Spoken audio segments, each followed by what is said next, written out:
Hello everyone, welcome to the Valley News Now desk. Duke Schindler joining you on this Tuesday afternoon, I believe it is. But thank you very much for joining us. We're here for a little bit of Investigate TV today as they're going to dive into some indoor farms and their use of conveyor belts to mimic Mother Nature and then produce year-round harvest. Excited for that one. Investigate TV is going to explore how this high-tech approach could be a possible solution to food insecurity. Then they'll dive into a family shattered by addiction who's using their grief to create a legacy aimed at saving lives. Plus, we're going to get a behind-the-scenes look at how scuba divers keep an aquarium clean for curious visitors. Something I never really even thought of, but hey, I'm all here for it. All right, so we'll bring up Investigate TV in just a second.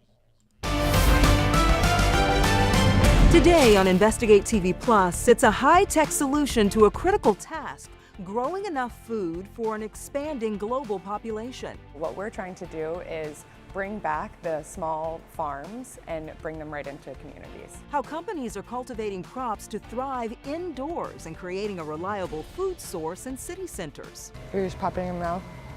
Oh my gosh, it's so good. Plus, why some experts say starting small might be the secret to these unique farm success. Then, when temperatures start to rise, cities test potential solutions to keep neighborhoods cooler. I'm Elise Urich. And Auntie Chappelle, we explore if covering streets in reflective material is worth the cost. I think a lot of people are excited that the city is doing something to address urban heat. And a family shattered by addiction. The one thing I didn't want to ever forget was how his hand looked and felt in mine. Uses their grief to create a lasting legacy that aims to save lives. He was so much more than an addict, so much more. See how they're arming police with partners that can sniff out hidden narcotics. In-depth stories that inform and inspire. You're watching Investigate TV Plus. 2050 may seem like the distant future, but it's closer than you might think. By then, it's estimated the world will need to produce about 60% more food to feed a global population of more than 9 billion people. Experts say meeting that demand will require a rethinking of the food supply. And in recent years, there's been increased interest in so-called vertical farms as a way to help address food insecurity in the U.S. and beyond. But as this emerging industry looks to take root, reporter Heather Graff explores what it will take to succeed and finds there are highs and lows to what some see as the future of farming. An old brick building on the outside. We started in 2022. But on the inside, Perfect. what was once a warehouse We can kind of take over any space. is now a fully functional farm. We are harvesting turnips. No rolling fields of crops in this setting. Instead, everything grown at Area 2 Farms is part of a vertical operation, stacked in layers inside a shelving unit that stretches from floor to ceiling. Well, we grow over 180 different varieties of plants here. Community manager Jackie Stanton explains it's a type of controlled environment agriculture known as vertical farming. And here in Arlington, Virginia, their fresh produce is then sold through a weekly delivery service to local customers who live within 10 miles of this indoor farm. I think my favorite part is just watching their eyes light up and be like, wow, this is what real food tastes like. The biggest benefit is being close to the consumer. Jackie says it's a game changer when you consider a lot of foods in the U.S. travel thousands of miles before they get to your plate. Our mission is to move the farm, not the food.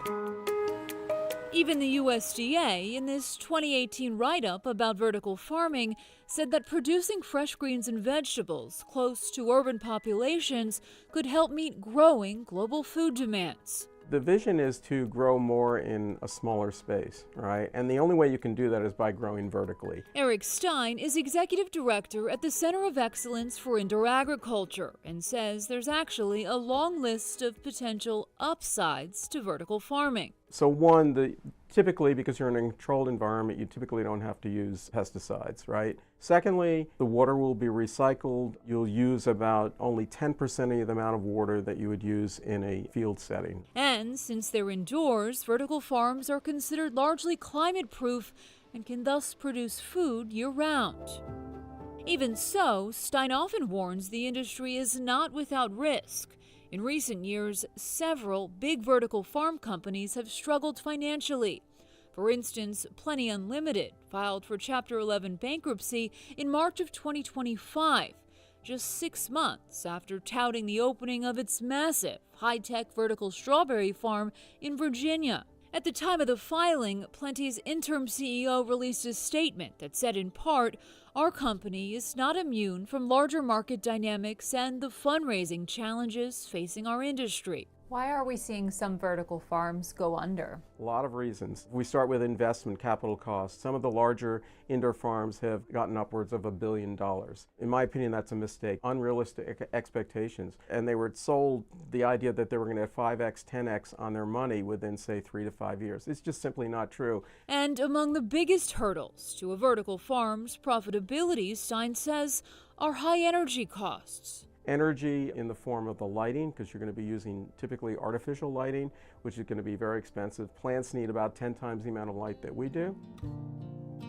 So you can see that the plants move on these wheels right here. Back at Area 2 Farm, Stanton showed us how their vertical farm has been designed to try to minimize lighting costs, using a conveyor belt system to mimic the 24-hour cycle of darkness and light that a plant would normally experience outdoors. The bottom 2 layers of our farm are not lit, and once the plants come onto the 3rd layer, they'll get their breakfast, they'll get their light for the day, and the plants just heat up as they circle throughout the system. So are the plants constantly moving? About every 2 hours they move. Why is that important? We've actually reduced about 25% of our light due to the bottom 2 layers of our farm not being lit. Just like the basement in your house, you know, it's very cool, and then the top level of your house is warmer. We just use the natural heat rising of the room. If it sounds a bit complicated, Stanton admits it can be, and says their team is working constantly to streamline and improve its techniques. You know, investing a lot of money into an indoor farm and you're not doing anything different than field farming is where a lot of these businesses are failing.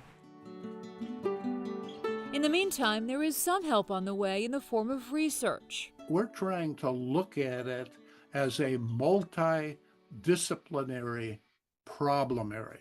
Carrie Mitchell is a professor of horticulture at Purdue University, one of several schools partnering on a federally funded initiative called Optimi-A, or Optimizing Indoor Agriculture. It's not just a technology, it's not just a crop, it's the economics of it, it's putting it together. So with a goal of making vertical farms sustainable long-term, Mitchell says he's been working to develop new LED lighting strategies that could increase crop yield and reduce energy costs. Is the industry eventually going to succeed? Yes, it is. But it's not going to come overnight. What would your advice be to companies who are perhaps considering getting into vertical farming? Start small for sure. Many of them sized their businesses way too large. The experts and this local vertical farm in agreement on that final point. We have about 10 people on staff. In an industry with sky-high ambitions, perhaps bigger is not always better. In the last few years, vertical farms have also been eyed as a potential solution to help fill empty office buildings and commercial space in urban areas. You'll remember a lot of cities struggled with that following the COVID-19 pandemic and a big shift to remote work. When we asked industry experts about the possibility, we heard mixed reviews. Ultimately, most said it depends on the size of the building. For example, in Arlington, Virginia, the vacant warehouse that Area 2 Farms moved into was a perfect fit. But if you're talking about a large office tower in the middle of a city, the Center of Excellence for Indoor Agriculture said it might not make sense. Basically, the money spent on rent and converting an office space that large could likely get really expensive really quickly. Up next, parents with purpose. Meet the couple working to prevent other families from experiencing the pain of losing a child to overdose. Our intent is to take the bad guys and the drugs off the streets. How they're helping police departments fill a void on the force. Then later, we get a behind-the-scenes look at an underwater world to see how scuba divers are keeping habitats clean for curious visitors.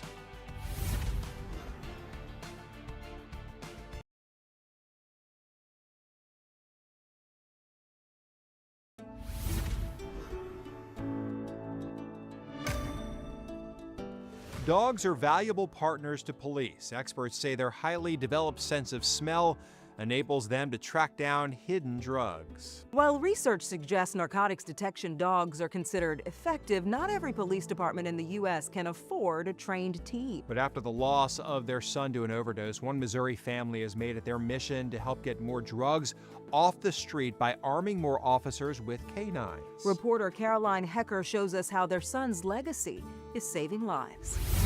When he was little, he just knew he was going to be a carpenter. Memories are all Melinda and Adam Hendricks have of their son Justin. We were the all-American family. In 2017, everything changed. He was in our basement when we found him. And we did CPR until the paramedics got here. And they revived him with 4 doses of Narcan. But it wouldn't be enough. Justin had overdosed on heroin, his brain without oxygen for too long. They made the decision to take him off life support, but not before capturing this photo. It's kind of ironic that it says live and learn. But the one thing I didn't want to ever forget was how his hand looked and felt in mine. The months that followed were full of grief that morphed into action. They founded Justin Delivers Hope, JDH, for Justin David Hendricks. Our intent is to take the bad guys and the drugs off the streets. So hopefully it doesn't make it into the hands of the children. It started with handing out Narcan. Now it helps fund canine programs at local police departments. Audie, find it. Audie and Attila are the newest additions to the St. Peter's Police Department, all thanks to a $70,000 donation from Justin Delivers Hope.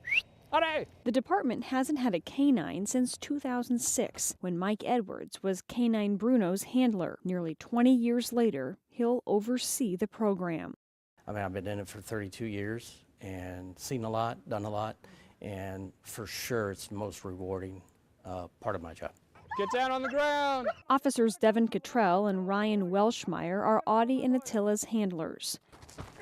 They train daily for everything from apprehending a suspect to finding drugs, a key mission of Justin Delivers Hope. Having dogs and now getting more narcotics off the street definitely helps. For the last 20 years, that used to mean calling a nearby department to borrow its canine. If one wasn't nearby, they often had to let the person and potential drugs go. It is a solid peace of mind to know that he's in the back seat, that he's ready to come to my aid should the situation arise. In 7 years, the 22 canines donated by JDH have helped get 98 pounds of fentanyl off our streets. And that is all Melinda and Adam could ask for. He was so much more than an addict. So much more. As of October 2025, Justin Delivers Hope has donated $773,000 toward canine programs in the St. Louis area. Still to come, coating city streets with cool pavement. It's a strategy to combat higher temperatures in urban areas, but it's having mixed results. We examine the possible drawbacks to covering roads in the lighter material. Plus, Hi there. How many fish in there? 30 or more. See how a donation from a scuba diver is inspiring the next generation of underwater enthusiasts.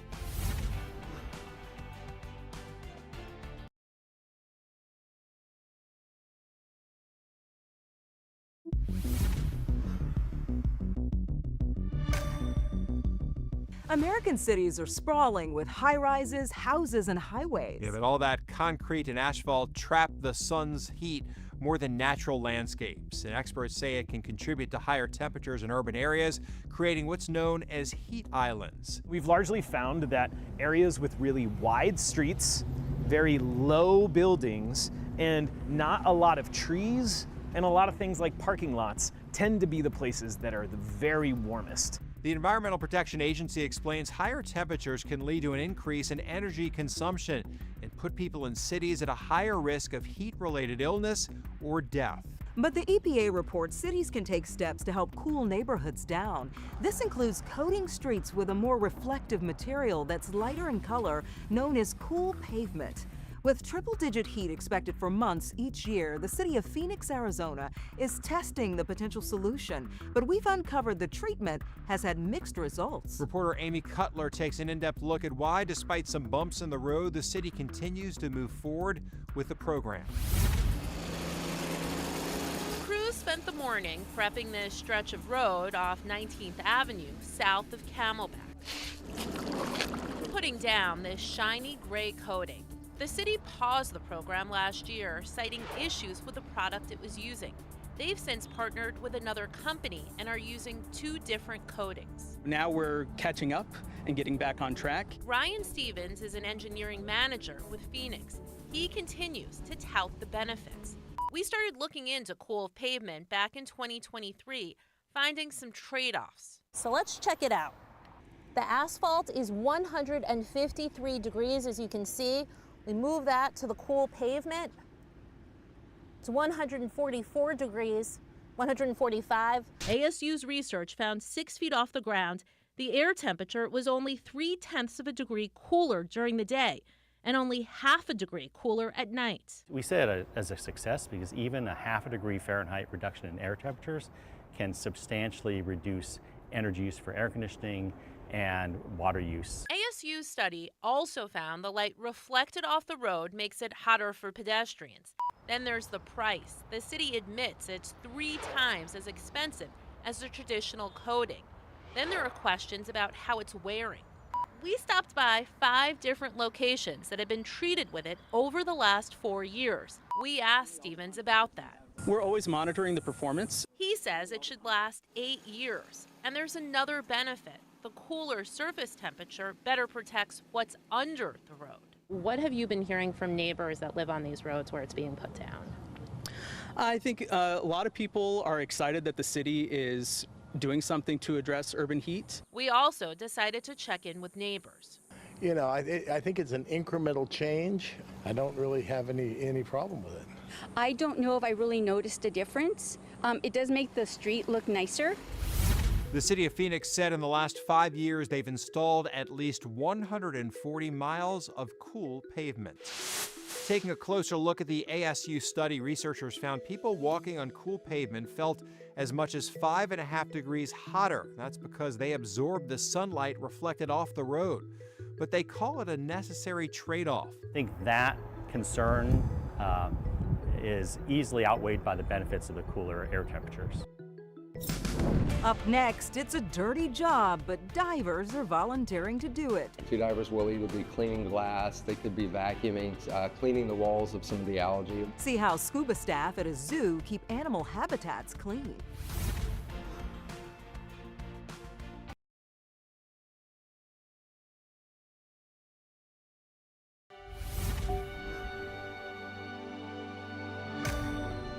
When you think of scuba diving, you probably picture coral reefs and tropical fish in the Caribbean, but there's an underwater world thriving at the Oregon Zoo in Portland. That's where divers volunteer to venture beneath thousands of gallons of water to help keep the habitats clean. Reporter Bonnie Silkman gives us a behind-the-scenes look at their work and how they're finding a new way to connect with guests. Welcome to the Oregon Zoo. Here at the zoo, water is central to life, a habitat and a playground. Everything we're looking at here is native to the Northwest. And to keep these underwater worlds clean, our team is operating dives every day. These guys are diving in. 2 divers will either be cleaning glass, they could be vacuuming, cleaning the walls of some of the algae. Micah Reese is the Oregon Zoo's dive safety officer. I grew up in south central Alabama, kind of landlocked and nowhere to really scuba dive. This is a hard wire to the surface. But now he's found his own ocean in Portland. And today he's suiting up alongside David Steinberg. We are about to get wet. One of the zoo's many longtime dive volunteers. Ready for the cold water, the pair drops in to the kelp forest habitat, packed with fish from the Pacific Northwest. This is a 16,000 gallon tank. The depth of it is about 23 feet. Be doing your work, and then if you look to your right, you will have a rockfish usually staring at you or observing you and watching. They're very curious. They're much like cats. And today, we're all tuning in as the divers test out a brand new way to talk with visitors from underwater. David, can you hear me? Yes, I can. Thanks to a generous donation from David, This is the first interpretive dive where I can talk to the public. the zoo now has a communication system that lets divers speak with guests, Hi. Hi there. turning silent observation What's that orange fish? into conversation. The orange one is a rockfish. How many fish in there? 30 or more. I had an idea about utilizing underwater communication systems, and that really super excited me for the ability to talk to the public like we're doing now. Hi. Hi there, what's your name? David. Hi David, I am David too. And we can educate them and hopefully inspire the next generation of scuba divers and conservationists. Do you want to tell them your favorite animal? Giraffe. That's a fun one. We watch kids wave with wide-eyed wonder while mom settles the score in a silent game of rock, paper, scissors. How many dives have you done? This is my 501 dive. I get to go in the water basically every week. You don't know which take you're going to be in until you get here. Holiday time, we do have a Santa diver.